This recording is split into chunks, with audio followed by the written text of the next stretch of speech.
ఇప్పుడు కరివేపాకు కారము ఎలా చేసుకోవాలో చూద్దామండి. ఇది చాలా చాలా రుచిగా ఉంటుంది. మళ్ళీ ఆరోగ్యానికి కూడా చాలా మంచిదనమాట. కరివేపాకుని శుభ్రంగా ఒలిచిపెట్టుకోవాలి. తర్వాత మినపప్పు, శనగపప్పు, ధనియాలు తీసుకోవాలి. ఎండుమిరపకాయలు, ఉప్పు, వెల్లుల్లి, చింతపండు. ఈ సామాన్లన్నీ రెడీ చేసి పెట్టుకున్న తర్వాత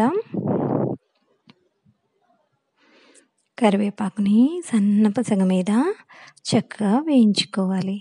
ఇది 10-15 నిమిషాల మధ్య పడుతుందండి. ఎందుకంటే సన్నపు సెగ మీద వేగితే రుచి, వాసన మారకుండా చక్కగా వస్తుందనమాట. ఇలా పెళుసుగా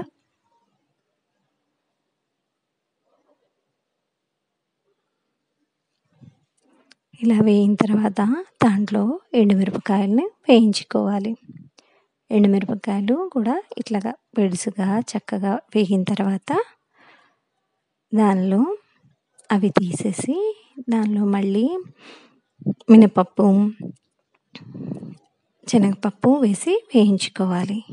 ఈ మినపప్పు, శనగపప్పు వేగిన తర్వాత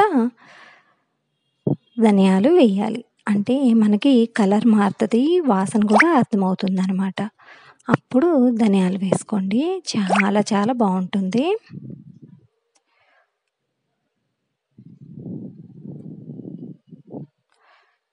ధనియాలు అన్నీ చక్కగా వేగిన తర్వాత ఇప్పుడు మిక్సీలో ఎండుమిరపకాయలు, ఈ శనగపప్పు అవి వేయించుకున్న మిశ్రమము, నెక్స్ట్ చింతపండు, ఉప్పు, తర్వాత కరివేపాకు వేసి మిక్సీ పట్టుకోండి. ఇది కొంచెం మెదిగిన తర్వాత ఇప్పుడు వెల్లుల్లి వేయండి. ఈ వెల్లుల్లి కూడా చక్కగా మెదిగిన తర్వాత మనము ఒక డబ్బాలో స్టోర్ చేసుకుంటే 2 నెలలు, 3 నెలలు సువాసన మారకుండా చక్కగా ఉంటుంది. బయట పెట్టుకున్నా సరే. అన్నంలో కొంచెం నెయ్యి వేసుకొని ఈ కరివేపాకు కారం వేసుకుంటే సూపర్ అంటే సూపర్గా ఉంటుంది. ఇది కంటికి మంచిది, రక్తం ఒంటికి పడుతుంది, హెయిర్ గ్రోత్ వస్తుంది, అన్ని రకాలుగా ఆరోగ్యప్రయోజనాలు.